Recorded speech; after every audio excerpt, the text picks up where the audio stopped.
No ar, bem-estar e saúde. Hoje abrimos o programa Conversa com Clélio Berti. A ideia deste programa não é ser um programa a mais. A nossa ideia é construir um mundo melhor. Esta é a nossa proposta.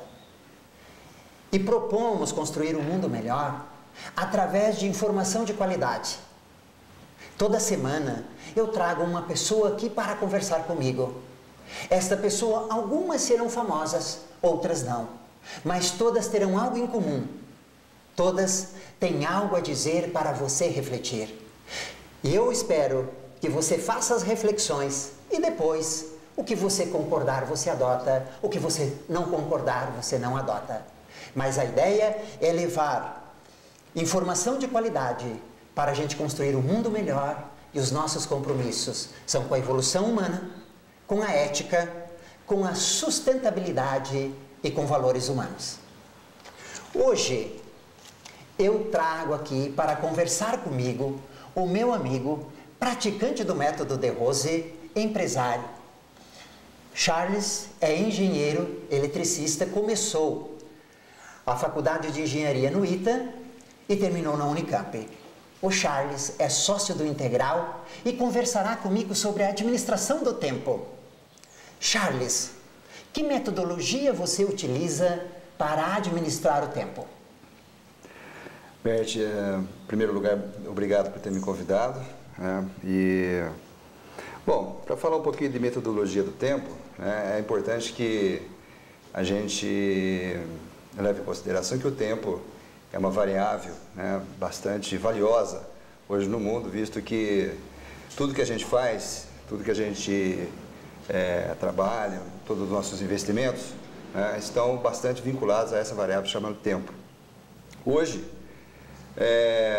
tudo que você compra, existe, além do valor da mercadoria em si que está ali, existe a variável tempo.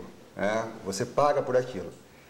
Então, para falar de uma metodologia, que eu acredito que todos, na verdade, tenham uma, e quem não tem deveria ter uma, para trabalhar melhor a questão do tempo, é uma metodologia que se chama Princípio de Pareto. Vilfredo Pareto foi um italiano, economista italiano, que viveu no século XIX, na Inglaterra, e é um economista que fez um levantamento sobre a questão da distribuição de renda na Inglaterra e observou o seguinte, que 80% do dinheiro, da riqueza acumulada naquela cidade, estava concentrada em apenas 20% das pessoas. E ele pensou, será que esse fenômeno, dessa causa, essa relação de causa e efeito, ela não se manifesta também em outros ramos fenomenológicos na natureza?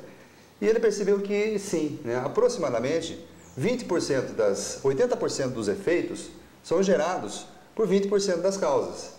Por exemplo, vamos imaginar que numa sala de aula você tem uma questão disciplinar.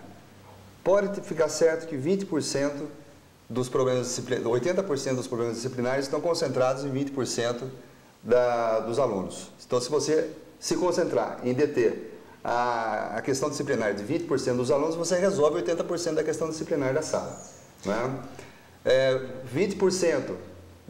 80% da receita de uma empresa normalmente é entregue por 20% dos clientes. Então, se você se concentra nos 20% dos clientes, você vai estar cuidando de 80% da receita.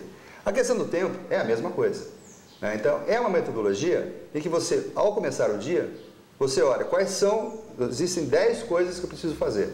Certamente, 2 dessas 10 coisas estarão sendo responsáveis por aproximadamente 80% das coisas mais importantes que você tem a fazer aquele dia. Não significa que você deva dispensar as outras 8. É nesse ponto, Charles, que eu queria perguntar para você. Porque nós, no nosso dia a dia, temos coisas a fazer. E a gente não pode simplesmente desprezar as pequenas tarefas. Quer dizer, você seleciona 20%, é o fundamental. Como que você relaciona com o restante, com esta diferença, esses 80%, para não deixar coisas bacanas de fora? Olha, o que fica de fora, bom, aí depende de como é que você está estruturado. Se for numa empresa, vamos pensar no ambiente de uma empresa, existem coisas que você pode delegar. Então você fica com aquilo que é responsável por 80% dos efeitos, né? Daquilo que realmente é importante, e aquilo que realmente não faz parte, ou que faz parte dos 20% de coisas menos importantes, passarão a ser importantes para outras pessoas com as quais você delegar esse trabalho.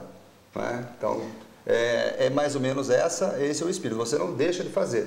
Agora, se você é responsável por todas as atividades, não dá para você, não é possível que você resolva todos os problemas ao mesmo tempo. Tudo tem o seu tempo. E o tempo podemos enxergar como um bem que você não estoca. Né? Se você não usou, ele vai embora e ele se perde. Você recomenda fazer uma planilha para administrar o tempo? Claro, um elemento importante é você selecionar esses 20%, Sim. ter sabedoria para selecionar. Você recomenda fazer uma planilha para administrar as suas atividades ou não? Não recomendo. Eu acho que uma agenda, construir uma agenda simplesmente durante o dia é o suficiente para você enxergar quais são as suas prioridades naquele dia. Né? Quem deve se valer de uma planilha para controlar tempo é quem trabalha numa indústria, que o tempo é absolutamente controlado para entregar uma produção. Mas no dia a dia, nas nossas atividades, isso não é necessário. Tem gente que faz muito bem uma agenda na cabeça. Tem gente que usa o princípio de Pareto sem saber que usa, que está usando. Né? O que esse economista fez foi simplesmente formalizar uma questão de bom senso que está na cabeça de muita gente. E é interessante que quando nós entendemos que isso é verdade e nós passamos a praticar, isso passa a ganhar um significado na vida da gente e a gente começa a utilizar o tempo com mais inteligência. Né? Me diga uma coisa, Charles. Você, como sócio do Integral, o Integral estimula os alunos a administrar o tempo, porque, claro, um aluno que administra bem o tempo de estudos, evidentemente que ele tem um melhor rendimento. O Integral, de alguma maneira, estimula? Nós temos no Integral, no ensino médio, né, e também no ensino fundamental, do 6º ao 9º ano, uma ferramenta que é entregue junto com o material didático, né, com o livro de teoria, o livro de exercícios. E essa é uma ferramenta que ela funciona junto com o material didático no sentido de organizar o trabalho do aluno, né, o trabalho do dia do aluno.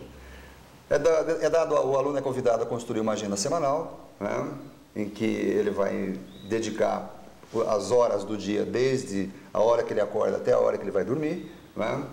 Ele constrói a agenda semanal e nessa agenda deve estar o estudo de casa, o lazer, as atividades extras, as aulas que ele vai assistir na escola, enfim. E é uma agenda que ela pode passar por modificações. Evidentemente, as coisas mudam ao longo do ano. Né? E essa ferramenta, o material didático, ele transita em setores dentro desse fichário, né? Em setores dentro do fichário, até que a aula efetivamente se consuma. Né? A aula dada, o princípio de aula dada, aula estudada, e no dia. Então, se o aluno fizer isso, ele fazendo isso, ele vai estar efetivamente ganhando tempo e entregando tempo para outras atividades ao longo do dia que, eventualmente, ele não consiga fazer.